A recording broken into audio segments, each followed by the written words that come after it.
In 2025, Verizon generated $138.2 billion in revenue and $17.6 billion in net income, a net margin of about 12.7%. That's a genuinely healthy number for a company this size. Here's the number that should stop you before you decide that means Verizon is simply printing money. At the end of 2025, Verizon was carrying $131.1 billion in unsecured debt, plus another $27.1 billion in secured debt, over $158 billion in total obligations. Its ratio of debt to annual net income was 7.4 times. That means if Verizon devoted every single dollar of profit it made in 2025 to paying down debt, and nothing else, no dividends, no network investment, no new spectrum, nothing, it would take more than 7 years just to clear what it currently owes. And in the first quarter of 2026 alone, that debt load grew by another $11.4 billion. That gap, between the healthy-looking margin on the income statement and the mountain of debt sitting on the balance sheet, is the entire story of this company. Understand it, and you understand Verizon. Miss it and you'll think you're looking at a boring, stable utility, when you're actually looking at one of the most heavily leveraged infrastructure bets in corporate America. Let's talk about why a company like this moves this much money in the first place.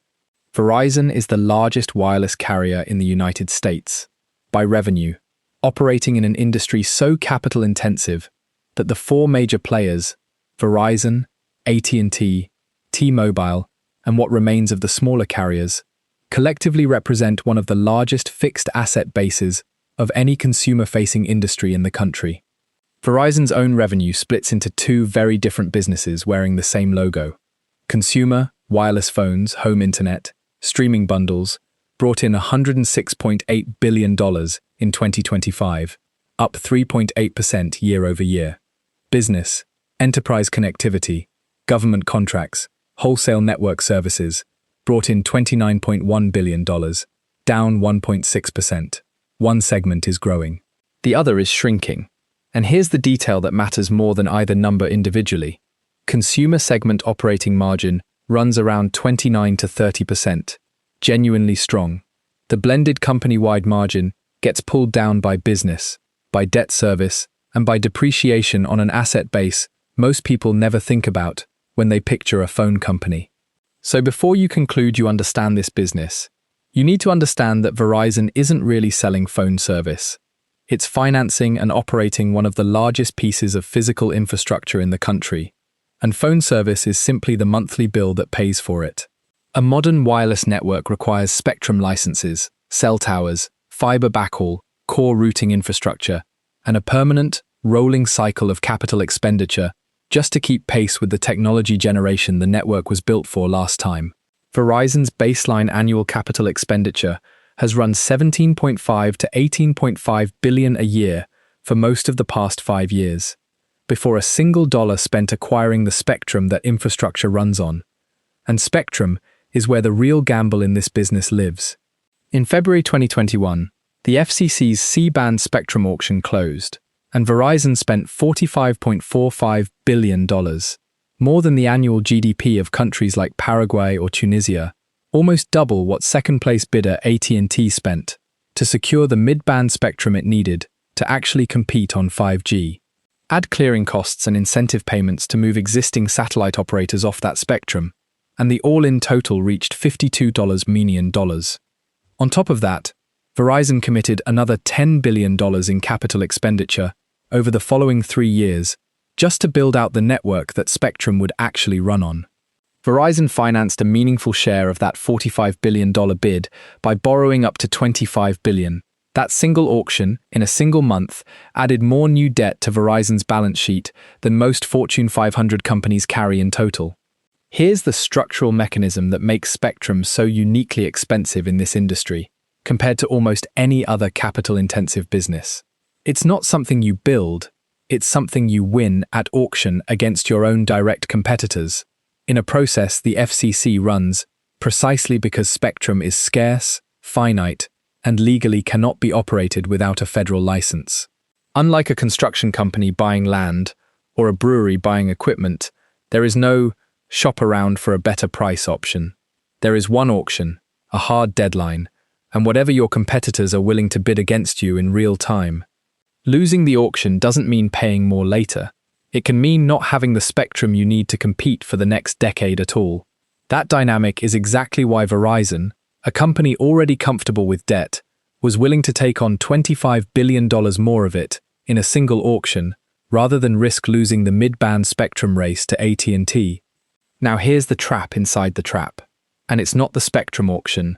It's what Verizon did 5 years later, seemingly to solve an entirely different problem. In January of 2026, Verizon completed its acquisition of Frontier Communications for $20 billion, absorbing and refinancing Frontier's outstanding debt as part of the deal. Here's what most people covering that deal glossed over.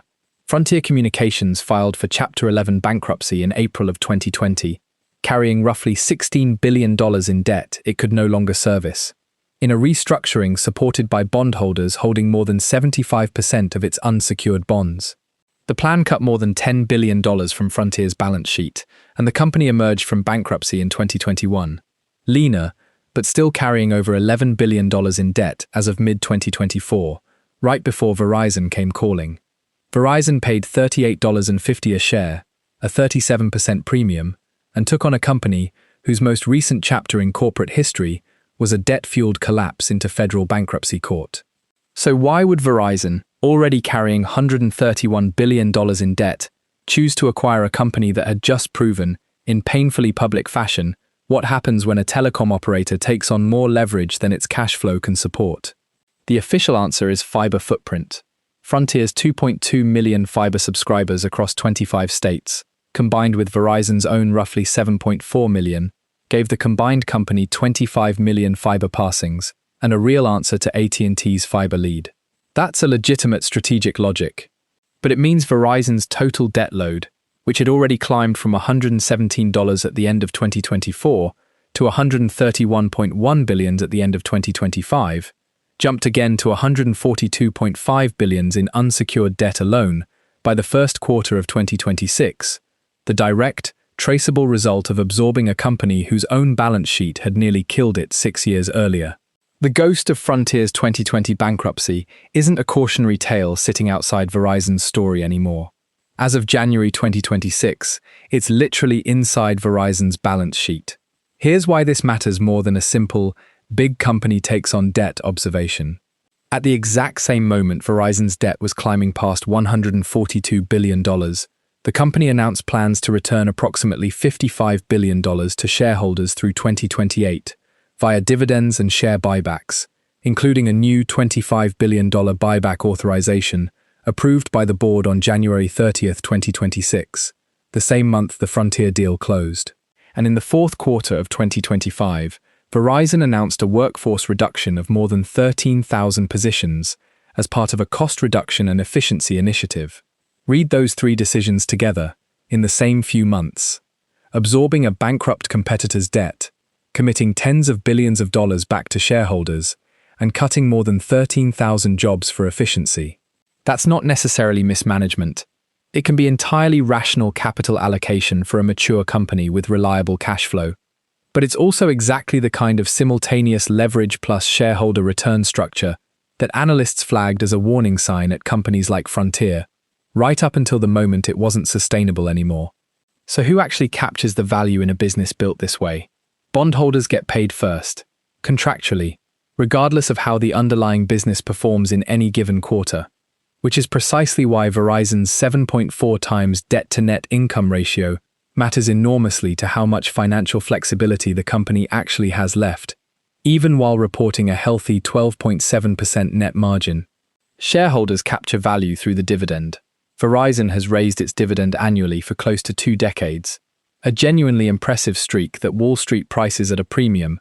But that dividend, and the new buyback program funding it further, both compete directly for the same cash flow that's also servicing $158 billion in debt and funding $17.5 billion plus in annual network capex.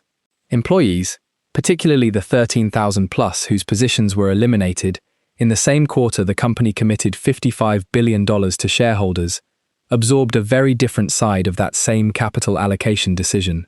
Understanding this business means understanding that net income and cash, actually available for whatever Verizon wants to do next, are two very different numbers once debt service, capex commitments, and shareholder obligations are all subtracted from the top line in order. Now let's run the numbers two ways, because seeing them side by side is more convincing than any warning I could give you. The optimistic scenario: the Frontier integration delivers on its promised $500 million in annual run rate cost synergies. Fiber subscriber growth continues at a healthy clip across the newly combined 25-state footprint, and Verizon's net unsecured debt-to-EBITDA ratio, which sat at a manageable 2.2 times at the end of 2025, holds steady or improves as EBITDA grows faster than debt. In that world, Verizon successfully used its balance sheet strength to buy Frontier's fiber assets at a discount to what they'd cost to build from scratch, and the debt taken on to do it gets absorbed by a genuinely larger, more competitive company. The realistic scenario: integration costs run over the way large telecom mergers frequently do. Competitive pressure from T-Mobile's aggressive pricing and the rapid growth of fixed wireless and low Earth orbit satellite alternatives compresses average revenue per account faster than projected, and the debt-to-EBITDA ratio that looked comfortable at 2.2 times starts climbing toward levels that credit rating agencies take much more seriously. In that world, the same $158 billion in debt that looked manageable against a growing, high-margin consumer segment becomes a genuine constraint on Verizon's ability to compete in the next spectrum auction, the next fiber acquisition, or the next technology shift.